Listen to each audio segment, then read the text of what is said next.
Hello, everyone, and welcome to the Monster Report live here on YouTube and on Facebook. The Monster Report's a show highlighting those entertaining creatures of film history. And all I got to say is, you're next! You're next! You're next, all of you! They're already here. Well, let's get into that in a second. I'll introduce my guest here, my special guest. But again, if you are here, we are thankful that you are here. And so please hit that like and that subscribe button if you're here on YouTube. And of course, get us over to that over 100,000 subscribers, because we are very close to that. Share the show with your friends, and let's get into this. And give us a comment and enter in the chat. Love to speak with you, talk to you, answer some questions. With all that out of the way, subject for today is, of course, Invasion of the Body Snatchers. We're talking about the 1956 film and the 1978 film. And my guest today, if he looks like me, guilty as charged, because he's my big brother, Denver Poland. Good to have you today. Hey, it's good to be on, brother. Yeah, joining us from Hawaii, but here in person, which is even more awesome. Yes. So we have been like into horror, sci-fi, fantasy films of the classics. And this is one that we've not had the chance to really talk about until recently. So right. I had just watched it recently. It's one of the most paranoia-inducing films, film series that I've ever watched, and I just love it. Yes, yeah. And of course, remakes too, because we're also big fans of, like, John Carpenter's The Thing being a remake of a 50s classic as well. Other remakes that have been out there. But this one, it's one where you do watch it and you do have that paranoid kind of feeling when you're experiencing it as the viewer, entering into it and putting yourself into the characters that you're seeing on screen. Oh, definitely. Like in the 78 version, you're with Donald Sutherland, and you're like, who can I trust? It's amazing. Yeah, and we've got our first chat in there. Wander This World 97. Good to have you. Great horror sci-fi flick. Yes, it absolutely is. We don't just talk about Godzilla here and the Toho monsters, which of course I'm a huge fan of, but I named it the Monster Report because anything monster related, I'm definitely a big fan of that genre of films. Psychological monsters, in a lot of ways, this film is also a psychological thriller. Yeah. Mm-hmm. It's not just the creatures. Yeah, you have no idea who you can trust. It's a complete mind blown. Mm-hmm. Yeah. And they don't need to wear rubber suits always. They could just be human looking. But what is going on up here, and what's the implications of what's happening in the story? Which this one has huge implications because, again, you can't tell who is who, much like John Carpenter's The Thing.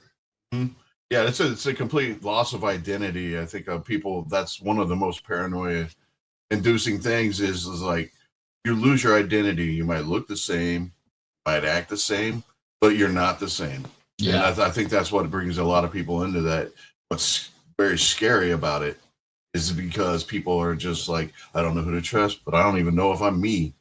Right. Yeah. Yes. And it's messing with humanity, as it were. And so, if you have questions about this or other comments, leave them in the chat. We'll try to respond and talk about this film as we go, both films. I want to kind of start with the 1956 classic. Sure. We had Kevin McCarthy. And of course, I think that's hilarious because we used to have a Speaker of the House named Kevin McCarthy. And a lot of people talk about this film being a metaphor for McCarthyism. No, exactly. Exactly. One of the most interesting thing is that the original story that was the Body Snatchers, the story, I think it came out in 1952. It took place in this place called Santa Mira, California, which is the same place that takes place in the 56 film. And I think that because it took place in a small town, the paranoia there is from the Red Menace or anything like that. So the fear of communism, you don't know who to trust, but it's in more of a compressed area, a very small area, more rural, if you will. Whereas the 78 version takes place in San Francisco. It's a bigger town, so you're thinking a lot of times have a lot of paranoia in the big city. Yeah. Yeah. And you just hit on something I was going to mention. I was thinking about this in my drive today, was that rural town thing. Is, you know, you and I, you know, we originate from rural town. I know you moved to Hawaii to a bigger city, but Yeah. you came from the smaller area where everyone knew each other. No, exactly. You knew your neighborhood, you knew the people down the street, and if somebody moved in, you found out who they were, you know, where they came from, and, you know, you made them part of your community. And so thinking about people in your community that suddenly your neighbors aren't your neighbors anymore. Your neighbors, the personality, the feeling of that person is lost somehow, and that's where these people started saying, he's not who he is, she's not who she was anymore. And it's like, well, I don't know what you're talking about. I don't know. It's just they're not themselves. Right. And I think in the more rural setting, it's more of a group type thing where everybody, you understand the nuances of a lot of different people, whereas in the city, you only understand like the nuances of like whoever you're close to. Mm-hmm. So it's like this person is different, rather than they are different. Yeah. And I think that's where the McCarthyism came. Well, and then the fact that they're not able to put their finger on it, it's like, well, tell me what's different. All right. I can't tell you.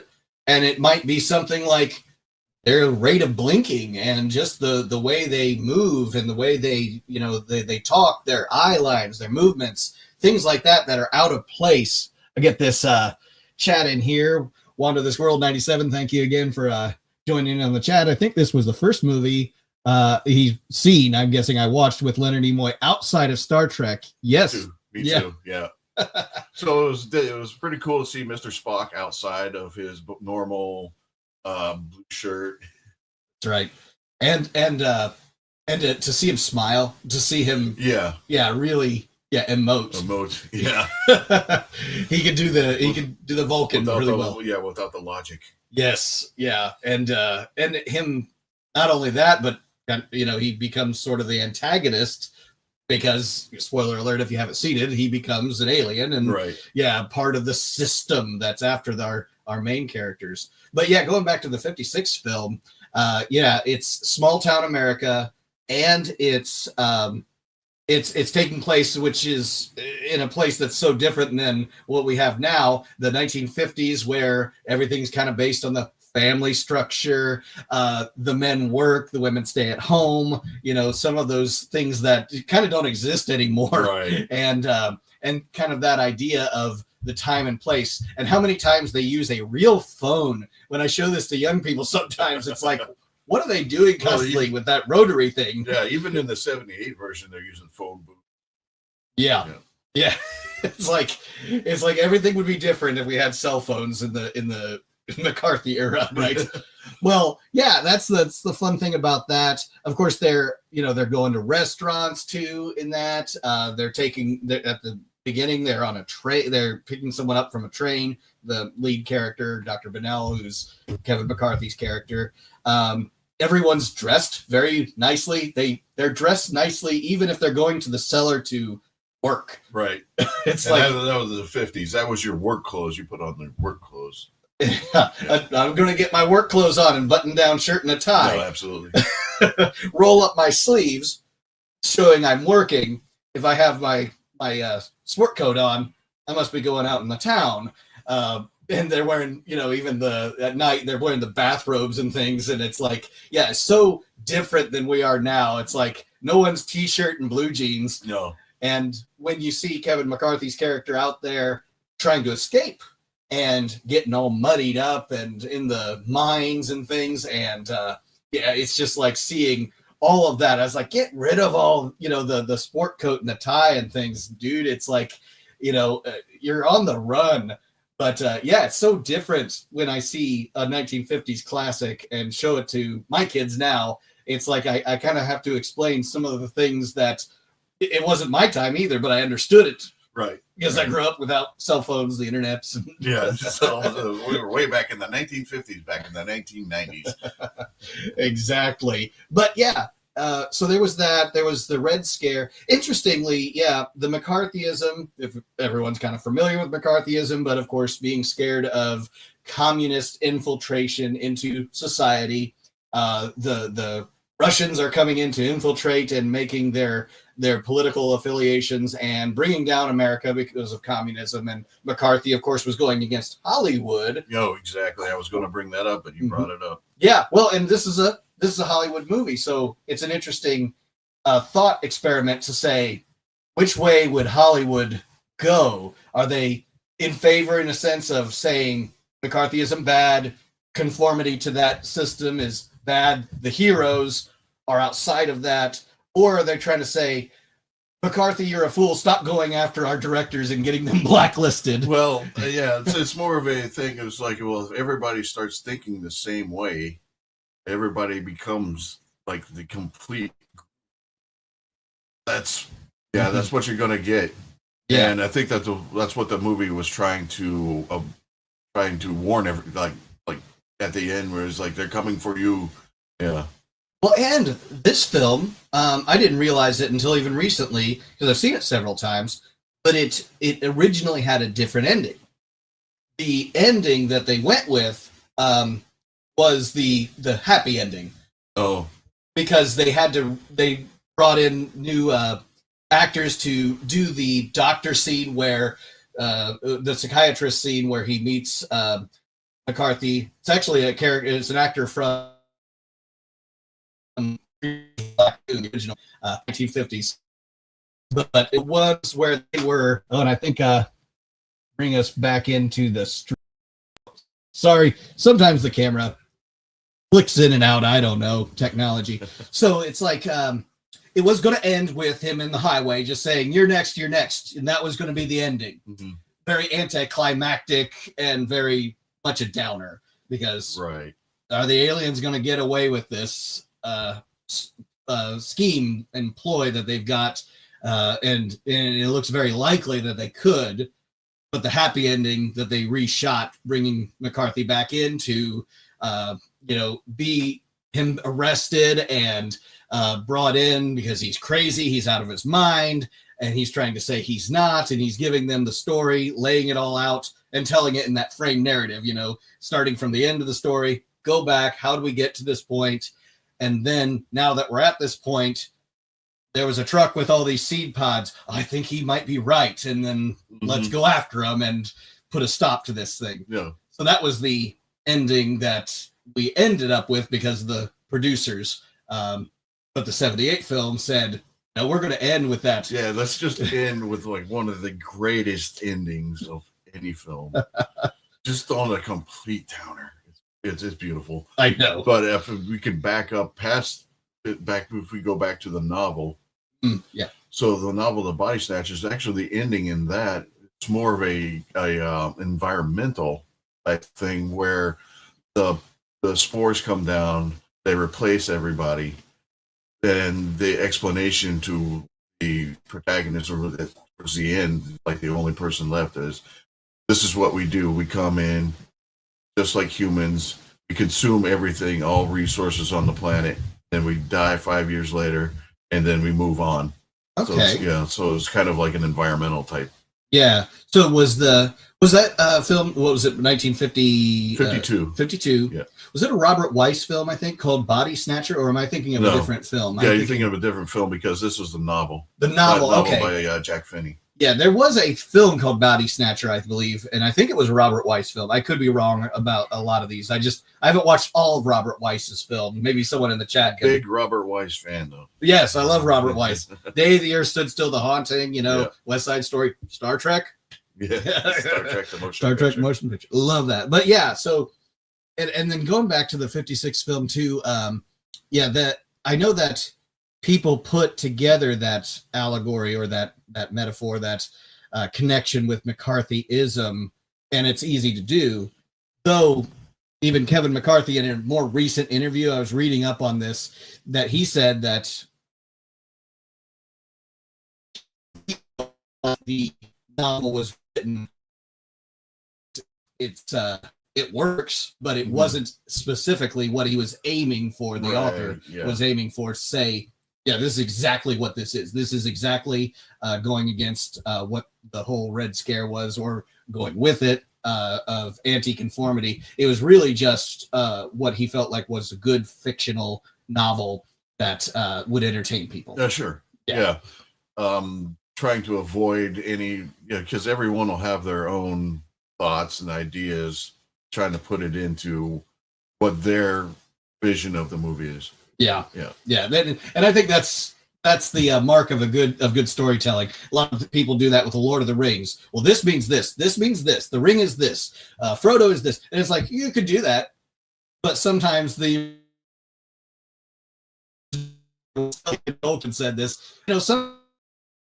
I was just trying to make the character intriguing and interesting to the reader, and then eventually the viewer. Trying to read too much into it. Yeah, sometimes. We will get to some more discussion of the 78 film, Wander This World. Thank you so much. I know this is probably the conversation that you'll be asking some questions and giving us some points in. We'll get to that. I think the city setting of 78 works a little bit better for me because there are so many people. You just wonder how long it would the takeover has been happening. Yes, and the small town, it could have been contained, even though they were going after the surrounding towns. And they were able to at least run away from their small town into the mountains and the mines and things like that. Yeah, so there's maybe more of the chance for survival. But the big town, the big city, they're not your close neighbors where everyone in town. Right. Mm-hmm. But also there's more infrastructure in the city where you got the port of San Francisco where you can send the spores, you can send the pods out to other places. You have trucking companies. You have a lot more infrastructure in the city once you start taking hold that you can spread out a lot quicker. Yeah. And in some ways, that makes our protagonists give them the chance to hide more. So they were able to hide in some ways better off than in the small town. He was looking, the Kevin McCarthy character was looking in through a window, and the police officer does that jump scare where in the 1950s, the scariest thing in the world, I'm going to show it to you right here, the 50s scariest thing in the world. Someone off camera, a creeping hand. Yeah, grab someone on the shoulder. The Creature from the Black Lagoon, they did it all the time. Someone from behind, and it was just like, oh, hey, buddy. Yeah, it was just like, why do you always do this? You should know by now. You should have seen enough movies to know that creeping hand. And the music cue. Yeah, the stinger. Yep, it was right there on it. Got a little treat for you guys with the 1950s. 1956, I have actually done a trailer of this. Let's take a few minutes and then check this trailer.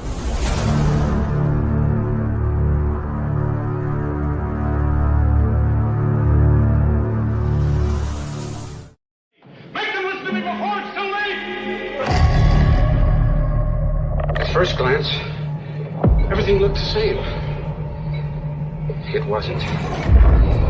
Something evil had taken possession of the town. He's got the crazy idea she isn't his mother. She isn't! Don't let her get me! Nobody's gonna get you, Jimmy. Something's happened, and I've got to see you right away. Let's face it, we have a mystery on our hands. Why did you come here tonight? Men suddenly convinced themselves that their relatives weren't their relatives at all.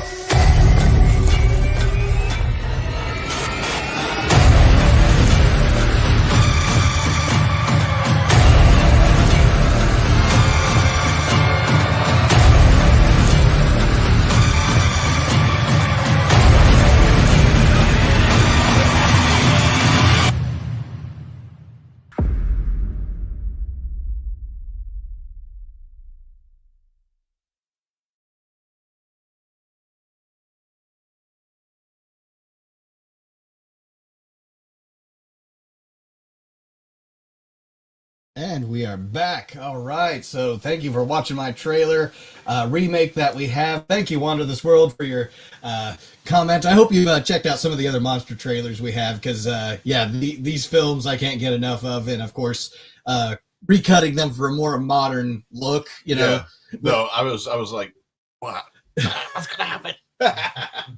And I always thought, ever since the movie Inception, every modern trailer has going on, and it's that almost like a dubstep type. Yes, it does.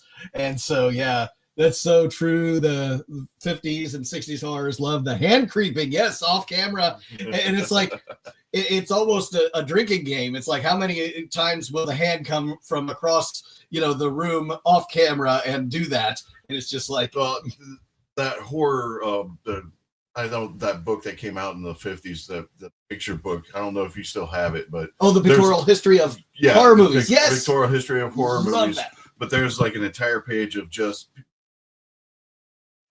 Yes, I do have that, and I remember that page. Yes, exactly. Godzilla fan freaks, Everett, you're here. Thank you for being here. Let's talk some Invasion of the Body Snatchers. Of course, again, talking more different monster movies than just Godzilla. Of course, I'm a huge Tokusatsu, Toho, Gamera, giant monster fan, but I still like my Universal classics. I still love the Alfred Hitchcock. I still, love Harryhausen. They aren't always giant monsters, but they're monsters nonetheless. And this one, the monsters look like us, and they eventually look like us. They don't start that way, but they are aliens or monsters is the way I look at it. Yeah, no, absolutely. They start out as tiny spores. Mm-hmm. They come down, and then Robert Duvall's there on a swing looking creepy. I know, right? Yes. Yeah, so we'll get into the... one thing, actually, the trailer kind of reminded me of a couple of things, and we'll get into the 78 film. Little Jimmy. I love the 50s little boy names. It's like Jimmy or Bobby or, or Tommy. Or Tommy or Billy. And if it's a girl, it's like Susie or Lucy. It's like, little Jimmy. Jimmy's scared of mom and doesn't want to go home to mom because there's something about her, and it's like, well, Jimmy's lost his mind. Clearly he's lost his mind. Yeah. It couldn't be because he's actually right. The kid's never right. No, we never believe the kids. Right. Yeah. And so that reminded me of that. Also, it's California. A lot of Californian homes don't have cellars, but I wonder if the 50s were a little different, because that was one of the things I learned from the investigation into the serial killer in California, the Zodiac. That a lot of people in California don't have basements because of flooding issues and whatever else. I don't know. Maybe it's the ground and maybe it's the soil or something. But there's a lot of these houses that had cellars, and because he smashes the window into a cellar to find Becky's body inside, growing, and then he has a cellar. The gas man comes in the house. That was a funny scene because that's the film's writer actually making a little cameo in the 50s film. It's like, what was that? Who's in the cellar? Oh, it's just the gas man. I'm getting paranoid, But the gas man is a pod person. He could have been. Yeah, he very well could have been. So those kinds of things. Of course, the pods I think are very cool, and the hatching sequence of them. Mm-hmm. The didn't even look like paper mache or cheap special effects of all the gooiness and the bubbling around the body in progress. Yeah. So there's a lot more organic. Yes. Yeah. And I think it's, even though it's not really seen on camera, of Kevin McCarthy stabbing at them. Mm-hmm. 78 film was different. Yeah, completely different. But it's happening off screen when he's got the pitchfork and he's just like... It's implied that he's taking care of business. Oh, yeah. Whereas Donald Sutherland, see him take care of business. It's in your face. Yeah. Absolutely. So, monsters, aliens, kaiju, we love it all. Oh, my. Kenny throwback to MST3K Gamera. Oh, was there a Kenny? Kenny is in the... Oh, the kid. Kid Kenny. Kenny, yeah. So every kid is a Kenny, isn't it? Correct. In especially Japanese films, I think. Yeah. Yes. I thought maybe it was like you killed Kenny. No, It was like, oh man. You mentioned Harryhausen with the pod scenes. Oh, stop motion? I don't believe they were. I think they were practical. It wasn't in camera. In camera. It was in camera. In camera with whatever goo, that they could use in the black and white films. And I think the 78 film used the same idea. Though the 78 film did do a lot of reverse shots with the tendrils reaching out. Yeah. Done in reverse. Very well done, because that's not an easy technique. It's a lost technique. Yeah. Of reversing. Reverse, yeah. Yeah, because you have to act in reverse as well. Yep.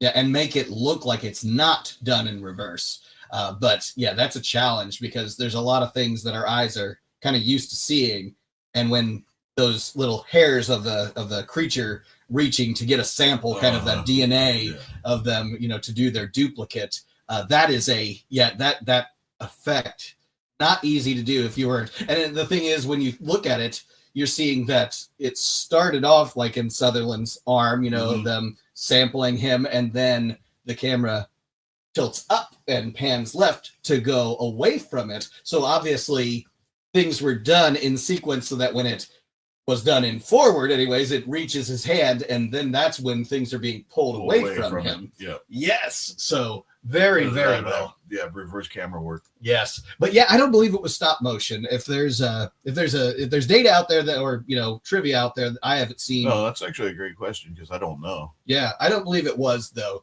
A lot of times your stop motion, you can kind of see where the seams of those effects are. Of course, Harryhausen, being a master of it, did not work on these films. But yet here, we kind of recognize stop motion, and when others non-Harryhausen stop motion has been implemented, it's good. There's films that have done it, but it's just never to the same. That doesn't have the same flow. Oh no, yeah. Even the giant behemoth comes to mind. It's not a Harryhausen, but it is a Willis O'Brien stop motion effect, who did the original King Kong. But by that point, he hadn't perfected the craft in the same way Harryhausen did. There was another movie called Dinosaurus, which I really love, but its stop motion was nowhere near the Harryhausen. It's a really jerky stop motion. Yeah, it was nowhere near. But yeah, so the 78 film, I've got a little treat for us here before we get started. I just assume sometimes get into Photoshop and play around a little bit, so that I can make some alternate titles. So just in case anyone was thinking that this was the original title, well, think again. So it could have been called Jeff Goldblum and the Invasion of the Body Snatchers, or How I Learned to Stop Worrying and Love the Pod. That's a great one. I love Jeff Goldblum and his pauses and his chaos. And he is still acting. Yes. No. Yeah, still with us. Kevin McCarthy there, V for Vegan. This is actually a shot from the Looney Tunes movie called Back in Action, where he did a cameo. Oh. I thought it was from Twilight Zone, the movie. Twilight Zone? Yeah. Was he in that? He was. He was he carrying in the a third pot? one, the one that Joe Dante did about the kid that can make anything happen. That's right. He's the little kid who watches TV and eats treats, and he was one of the many people he had in the house. Yeah. So Kevin McCarthy, great actor, also from UHF. Yes, I love him in UHF. No, he's the best. Yes. UHF. And Dr. Spock's psychiatrist. Live long and if you've never seen this film, it's well worth watching just to see Leonard Nimoy and his strange glove that he has the entire movie. I think there's a story there. I just don't know it, but he has. I think the story was he had actually, during filming, he had injured his hand. Instead of going back and doing any kind of reshoots, they just kind of covered it up. Oh, is that what that is? Okay, so I wondered what that was. It's kind of like, who was it? It was Mark Hamill who got injured between New Hope and Empire Strikes Back, and they had to come up with a reason why he had that. So the facial scars. Right. Yeah. So, okay. Yeah. The 78 film. So this is one rewatched recently. And this is one I think you've probably, this is a little bit more near and dear to your heart. Oh, never. Yeah. But actually, and to bring it back into your whole show and everything like that, the Monster Report and Godzilla, Kaiju.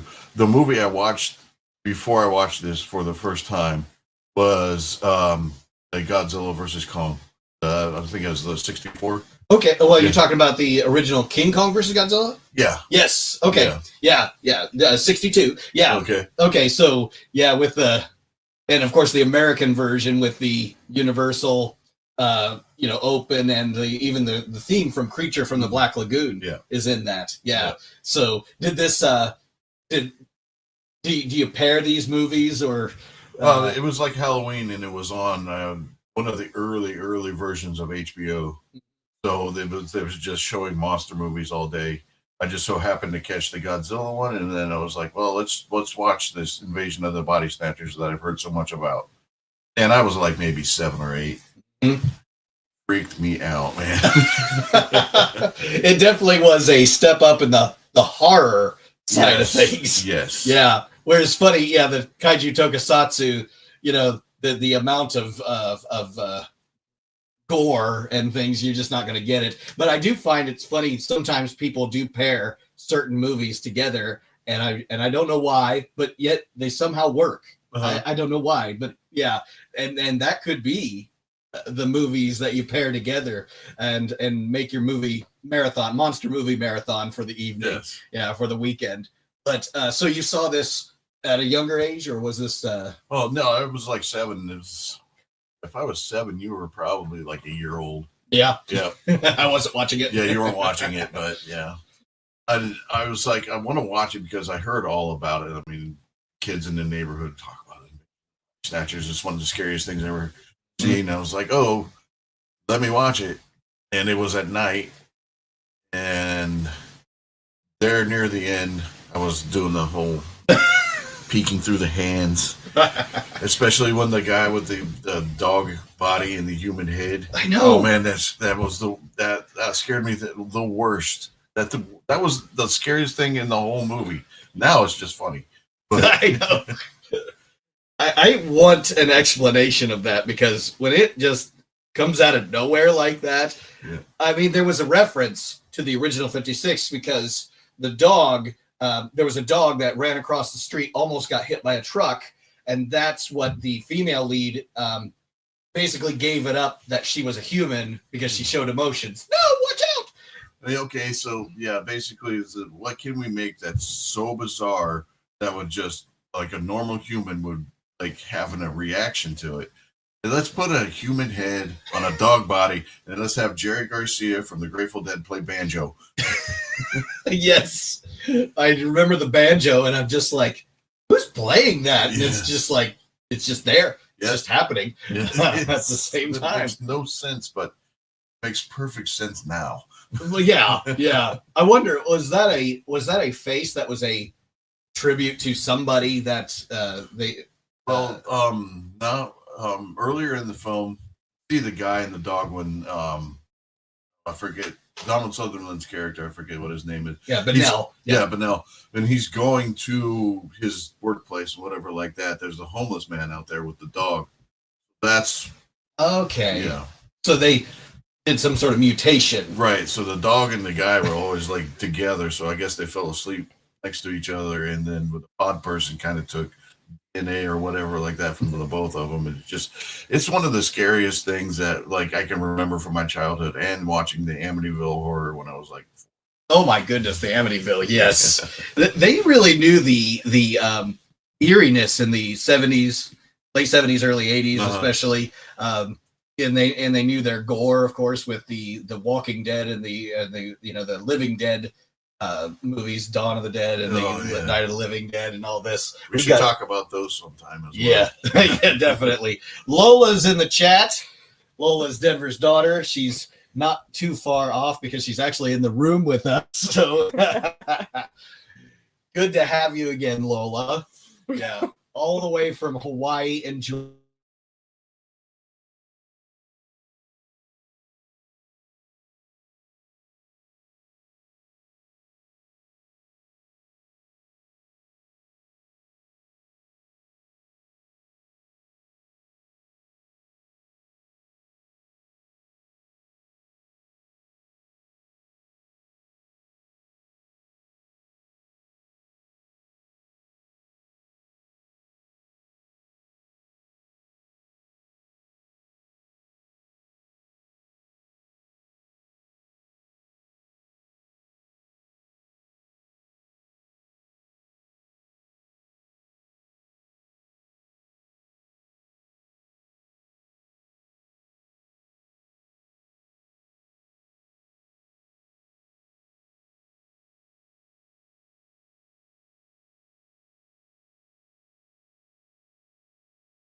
So sorry.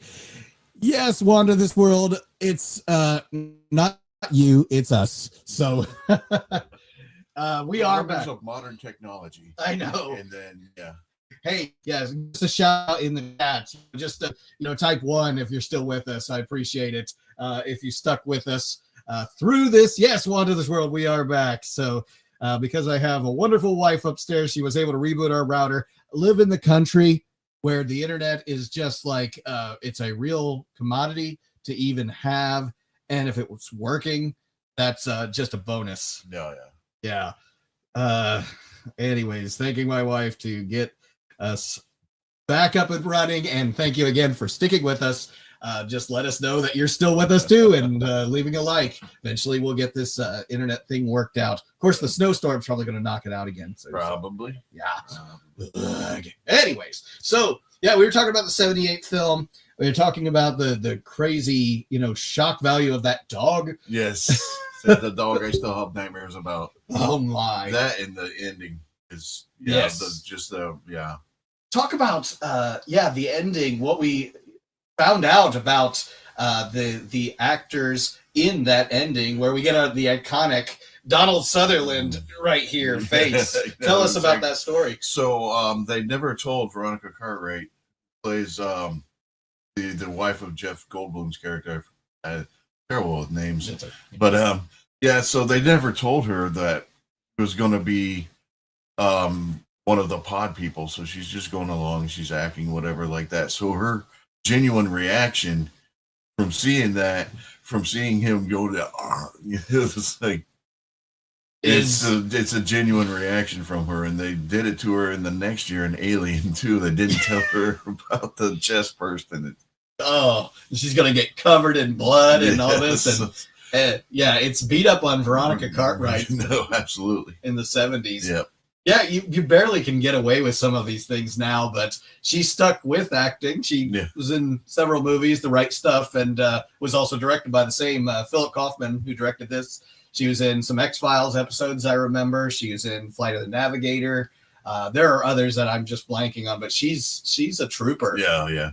But you're talking about what you could get away with filming a movie in the 70s and whatever like that. Billy Friedkin on the set of The Exorcist would shoot a pistol off to get reactions from people. Yes. So you couldn't get away with that now. Yeah, I have heard he was pretty cruel to the people on his set. Yeah. But boy, did it, make an iconic film in the end. Oh, yeah. And this one has a lot of that iconography too, when you think of Donald Sutherland, and even just the pod people, the growing of them, all of that, the paranoia.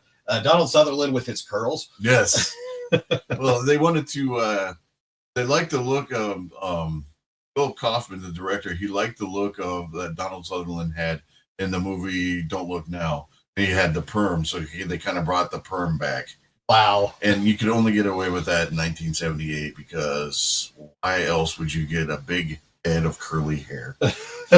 Well, and it's sometimes watching it and seeing him turn on the charm machine for the female lead in it, I'm just like, it's like, man, he's really good at what he does, but I can't get over that curly hair. I'm just like, he's working his magic with her, but is like, she going to be able to get over that curly hair and that head of curly hair? But it's Donald Sutherland. He's, may he rest in peace. Same thing with Leonard Nimoy. Yeah. But yeah, they definitely had that love interest kind of going. And interestingly, in the original 56, Kevin McCarthy's love interest in that, we assume that she was divorced in a prior experience or whatever before, and that was something they don't discuss in the film. But she is in a toxic relationship with somebody who becomes a pod person, and then of course she ends up with the main character. They fall in love and all, and so there's that, and the twisted ending of him losing her to the pod people. Yeah, it's just one heartbreak after another in the last 10 minutes. Mm-hmm. All together, yeah. When you think the heroes are gonna make it, yeah. They're gonna try and they're gonna stop whatever's going on, but they fall short. And This is actually cool. This we talked about this briefly. The big plot hole with the 56 film. The female lead becomes a pod person because she fell asleep, of course, and that's the whole idea. Don't fall asleep. That's another one of those paranoia things. Like, I can't fall asleep. Yes. Yeah. Yeah. The Nightmare on Elm Street kind of did something with that in a different way, but yeah. Don't fall asleep because you'll have the nightmare and he'll come after you. This way, don't fall asleep because you'll disintegrate and become a pod person. Completely disintegrate. And they at least did that with the 78 film. They fixed that plot hole because you never see a human disintegrate to be replaced by their duplicate, the doppelganger or whatever you want to call it, the duplicate, I should say. So that you assume that happens, it just happens off camera. But the female lead in the original, she is with McCarthy's character as they're struggling to get out of the mine. And he's talking to her. She's saying it's so hard to stay awake. I'm going to fall asleep. She falls asleep and immediately becomes a pod person, but she doesn't disintegrate. And there was no seed pod nearby that you saw anyways. Yeah. So that really didn't work well with the whole logic of the pod people replacing you because they sampled your DNA. And of course you'll fall asleep. Your consciousness will be swapped evenly, perfectly, whatever, and they actually show the disintegration of the female lead in the new one, in the 78 one. So they fixed that because as soon as she does that, the pod person awakes and they're ready to go. And they're in full form. So they fixed that little plot hole that I remember, saying that didn't really work in the original because you didn't see any transition. You didn't see the replacement happen. It just happens. It just happens. Yeah, the way it does. Yeah. And this one at least, and of course, a lot of the transitions you don't see. You only really see hers actually in the new one, in the 78 one. So then there was some of the characters you've got. Talk about some of the characters that really stick out to you, other than of course Sutherland. Definitely. But I really enjoyed Jeff Goldblum.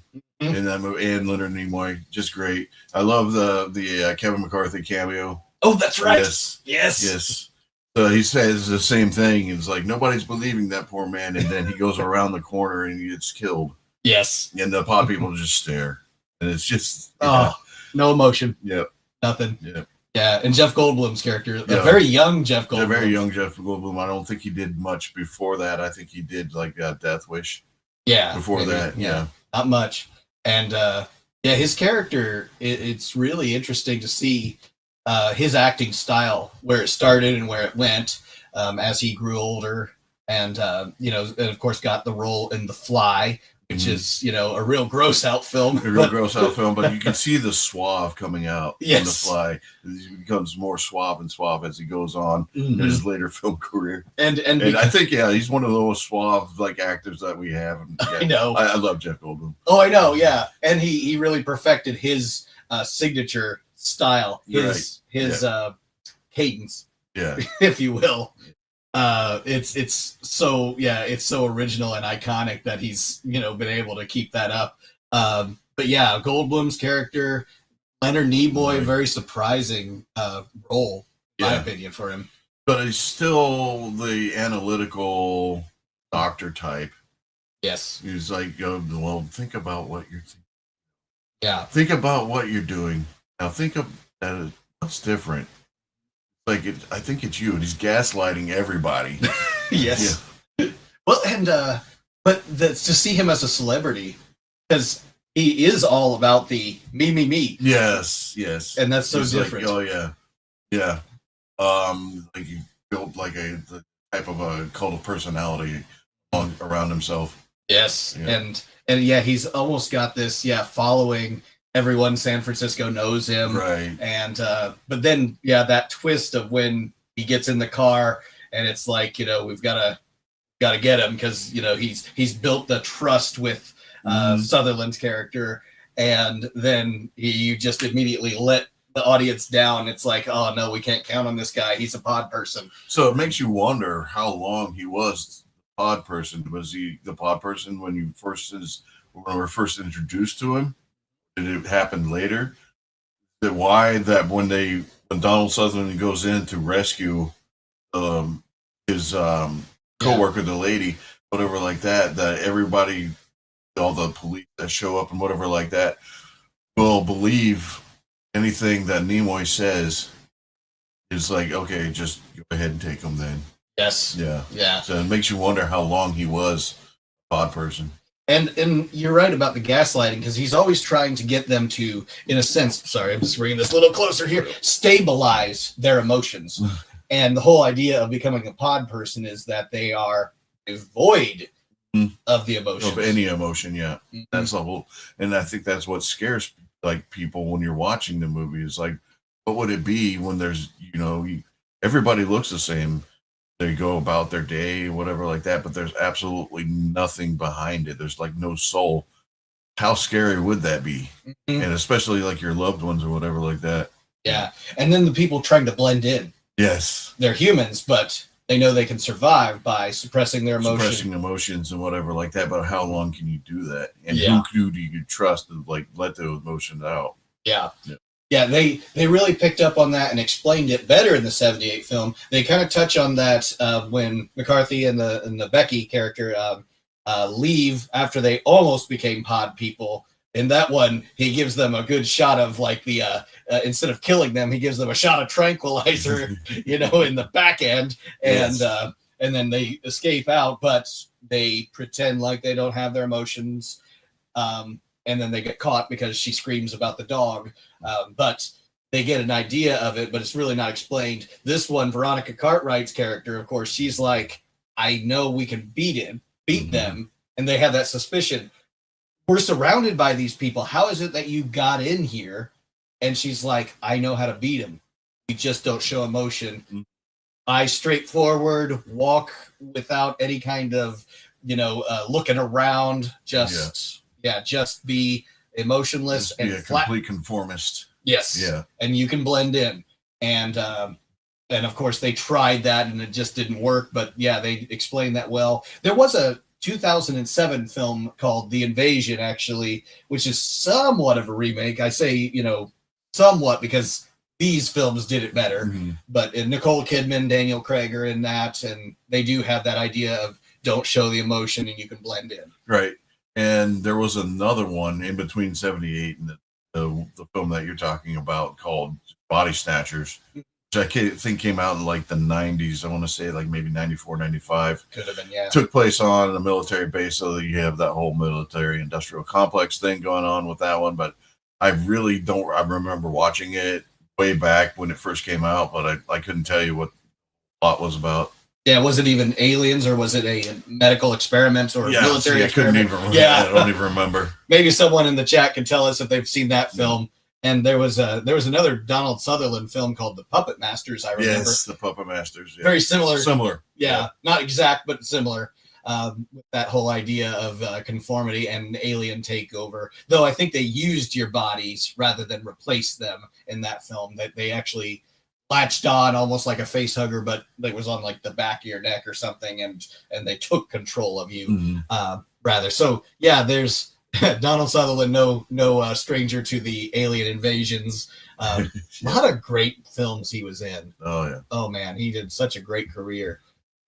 But yeah, this film, had those aspects going for them. Veronica Cartwright, a great character. Mm-hmm. Jeff Goldblum with all his nuances. Yes. And the fact that our lead is not a physician, but works for the health department. Works for a health department, yeah. So it brings in type of like a more modern, like the back in the 50s, like you work for the health department and you're like a janitor or something. Yeah. But yeah, so he has a little bit of authority, but not enough to like make people believe him. Yeah. And the fact that he is I don't know if you would call him corrupt, but he's definitely got his weird eccentricities where he's going into the restaurants and saying that he picked a rat turd out of it. Whether you believe him or he's trying to get them to bribe him, I honestly thought, maybe you think this too, that he was trying to get the recipe because he was a cook. Oh, wow. I never even thought of that. Because I was like, why is he doing this? Right. He asked all that was the ingredients. in that whatever it was he picked the turd out of, which could have been a caper. Yeah. I thought maybe he was trying to get the recipe from the really good chefs and do his own. You know, I never thought of that. I never thought of that because, you know, I always thought that he had something against that restaurant. I mean, personally, probably a personal vendetta or something like that. I don't know. I guess I was just trying to figure out his motivation as to why he was doing that. That maybe he was asking for money under the table. So, yeah, absolutely could be. Yeah. And they're like, we're not having it and break your windshield. Right. Yeah, and they did that. Yes, Yeah. he drives around quite a bit with that broken windshield. Yeah. So yeah, I was wondering kind of what his character arc was going to be with that whole aspect. But of course, him being in that state of authority, he's got to think along the lines of wearing that hat. You know, of the is this a health crisis? And, yes, absolutely. They kind of checked in on that about the middle of the movie. It's like he's trying to figure out, is it like viral? Is it like a parasite or whatever like that? It's almost like a parasite, but not quite. Yes. Yeah. And I think it's interesting that we actually see the origin of how it got to Earth is just drifting through space, waiting for something to land on the planet and take it over. Yeah, we didn't really get that with the 56 film. Just kind of happened. Just happened, yeah. And they're there. Yeah. It wasn't like Audrey 2, you know, something that fell from space and there it is. But it's like in this case, you actually see that being more like a plant-like life form, right? But being able to manifest itself with consciousness and wow.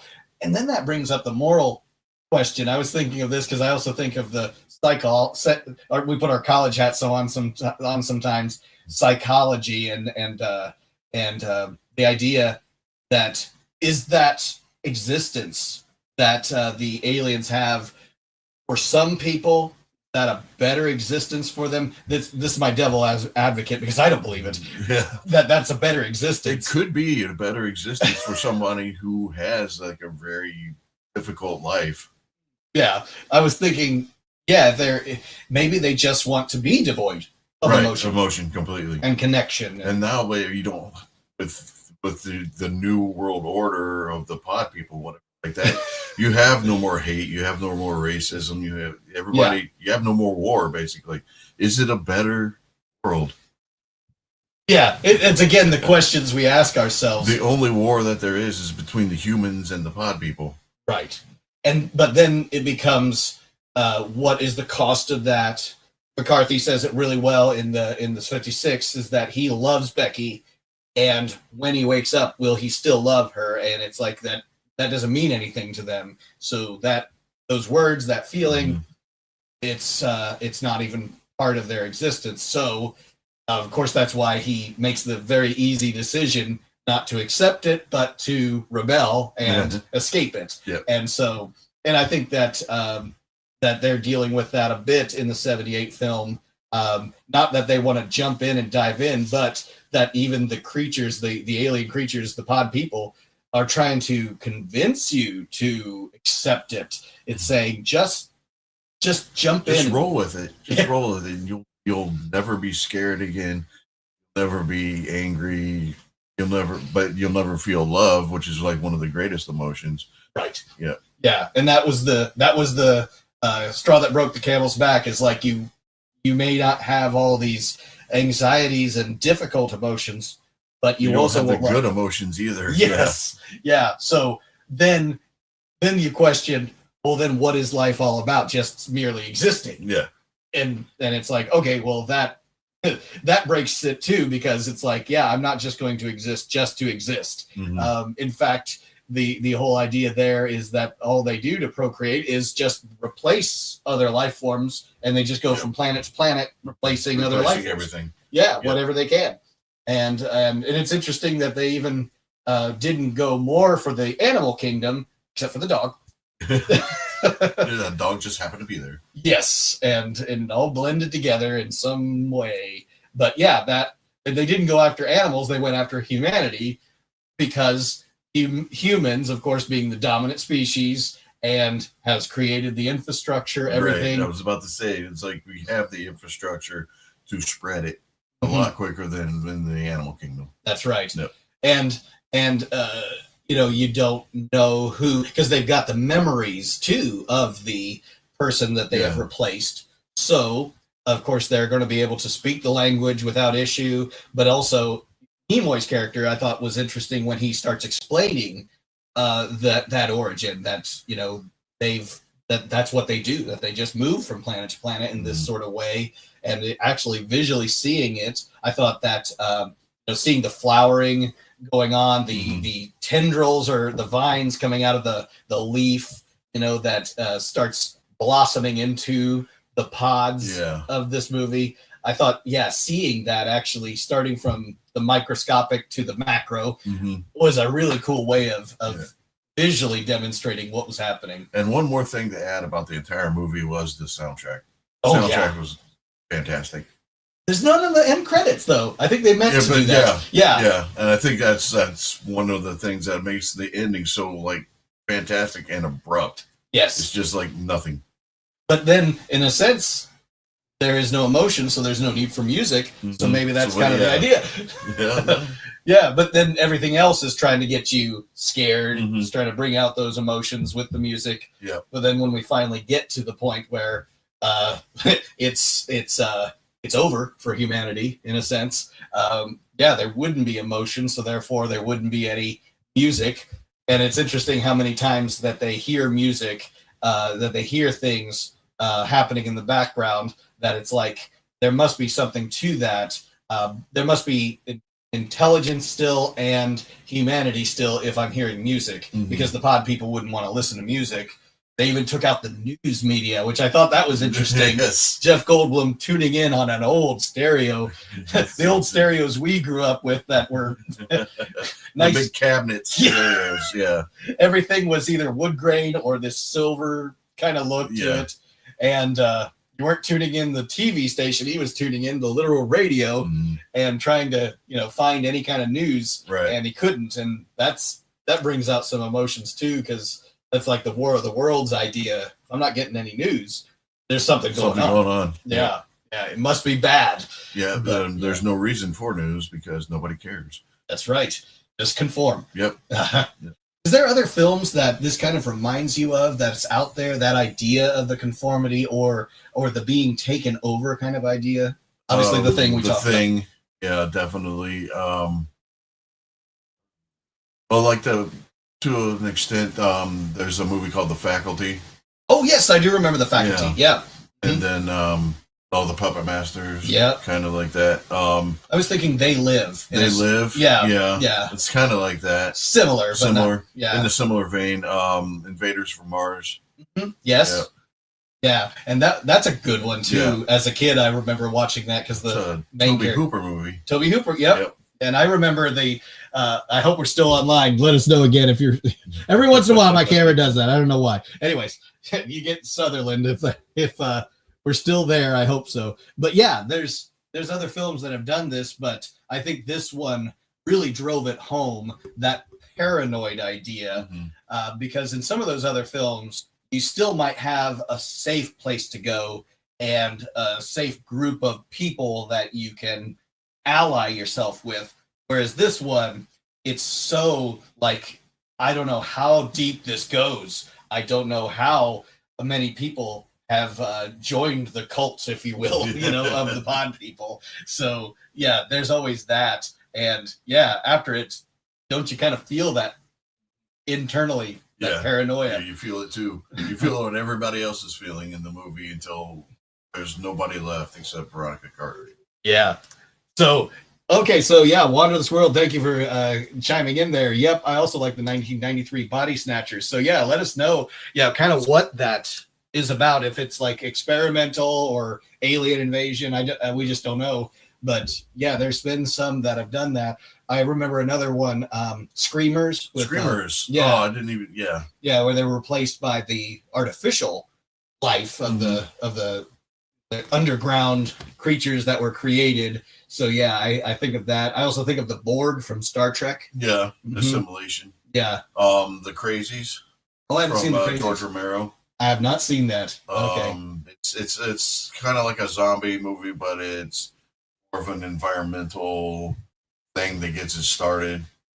Okay. Like a chemical spill or something like that, he gets it started. So it's almost, it's a zombie movie, but but it's environmental, like you said. Yeah. So, Dave's chimed in. IMDb synopsis: teenage girl and her father discover alien clones. Okay, replacing humans on a remote U.S. military base in Alabama. So it is aliens. Yep.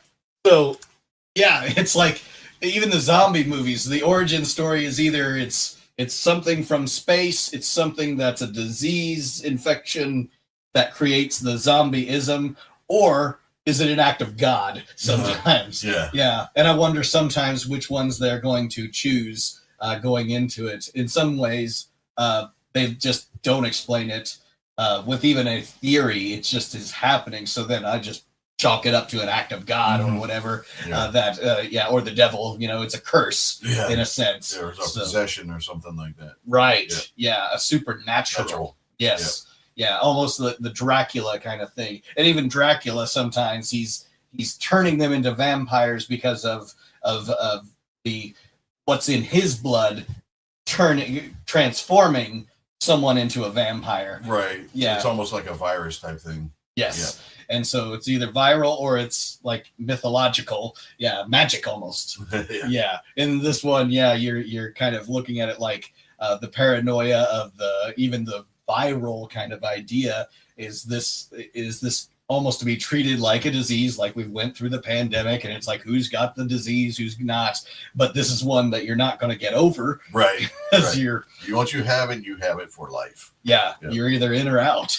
But Definitely. yes, we did talk about the briefly, and we may have been kicked off at that point, but the movie The Invasion with Nicole Kidman and Daniel Craig. Yeah, very different kind of genre film for both of them, but it's all right. It's not bad.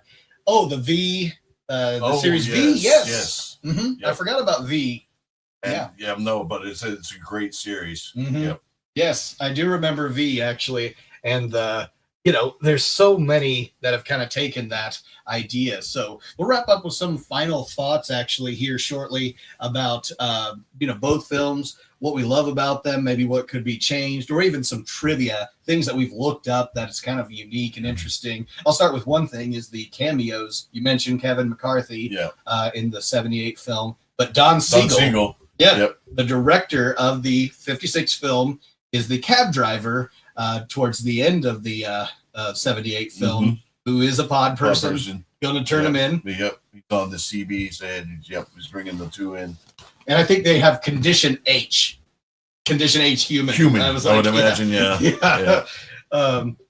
Anything else about these that's really trivial or not trivia, I guess, or things you've found interesting? Well, a lot of stuff in the pop culture world. Sometimes you'll see in The Simpsons.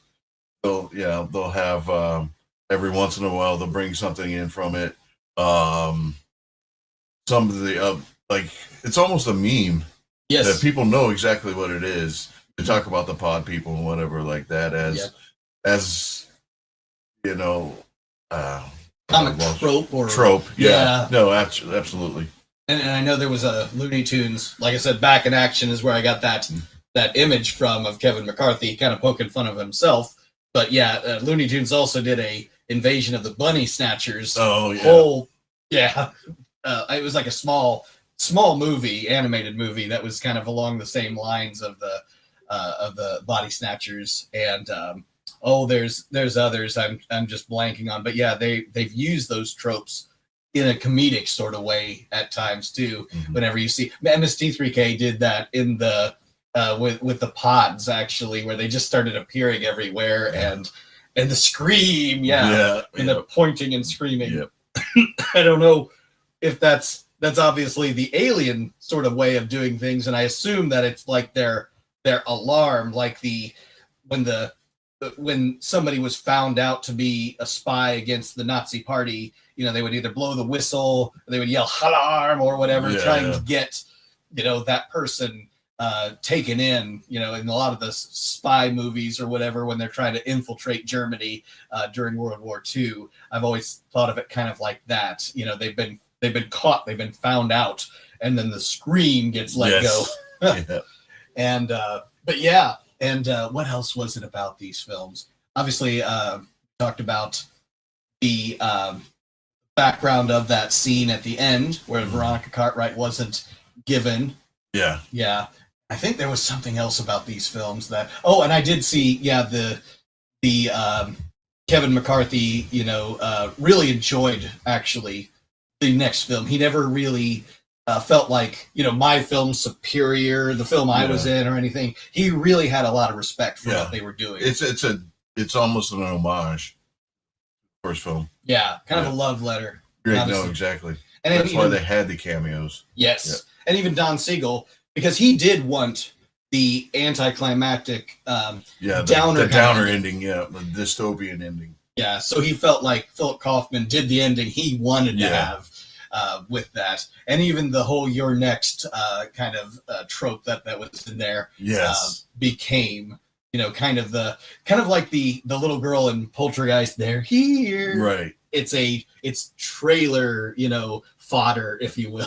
Yeah. So love that kind of aspect about that. Yeah, you appreciate your Wander This World being part of it. Godzilla fan freaks, if you're out there. Anyone else who's in the chat who's stuck with us as we've been talking about Invasion of the Body Snatchers, the films, and peripheral films around that. So any final thoughts on this, or if there was somebody who hadn't seen one of these films, how you might recommend it to them?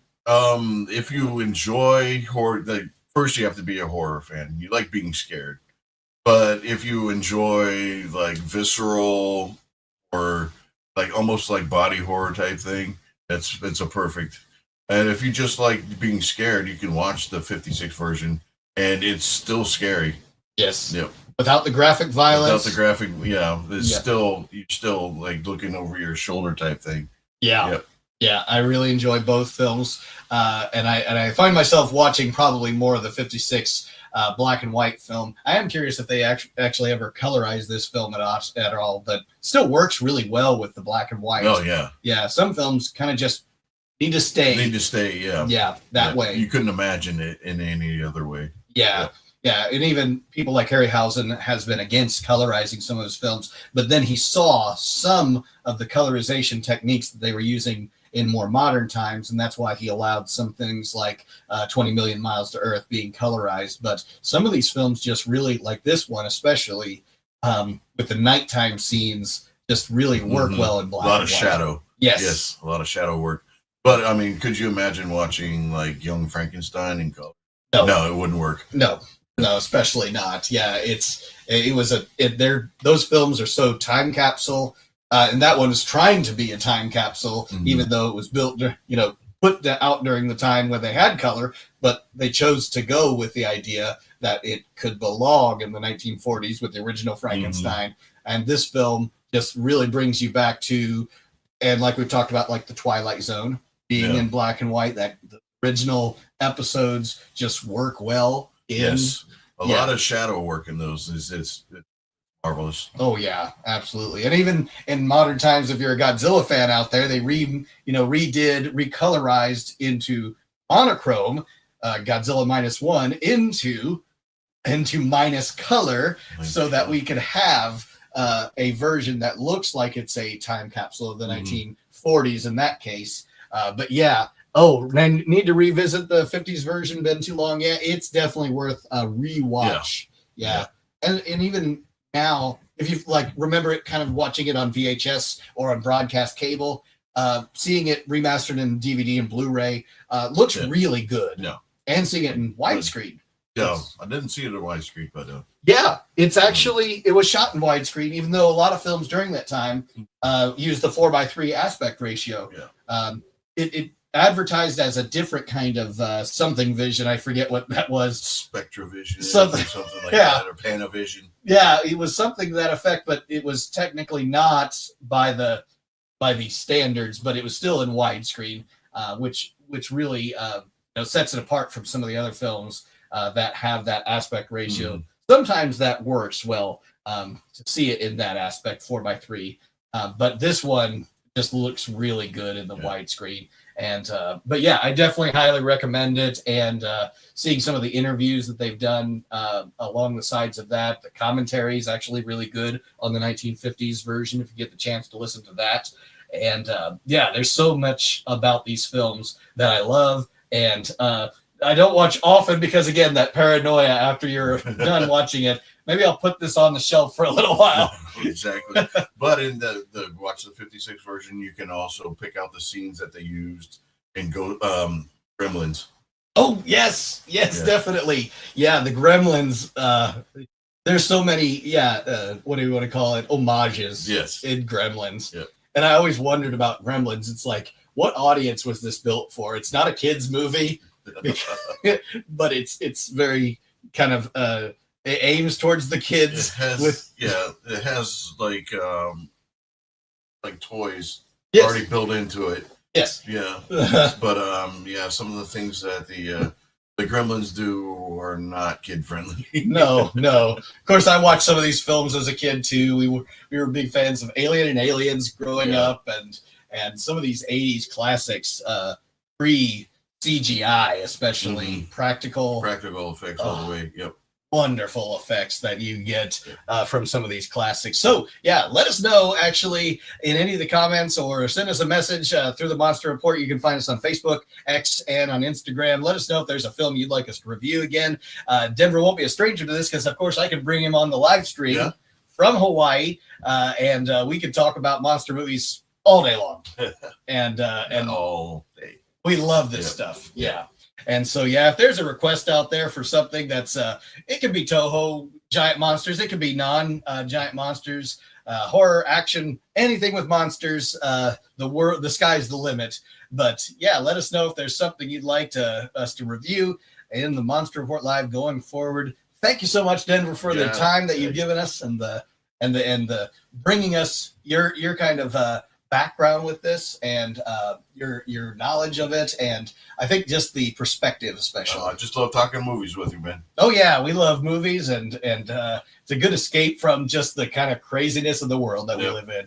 But and it's really cool to have the first interview that I've had live here, actually in Monster HQ right here in my home office that we've gotten built, and getting close to that 100,000 subscribers, and that's all because of you guys out there that this is possible. And so again, leave a like, subscribe to this channel, share the show, and follow us on X and Facebook and on Instagram. We've got all kinds of new content coming out, and it's New Year, all kinds of content out there for us to produce. And so we appreciate your time, and we will catch you on another episode of the Monster Report Live. We'll see ya.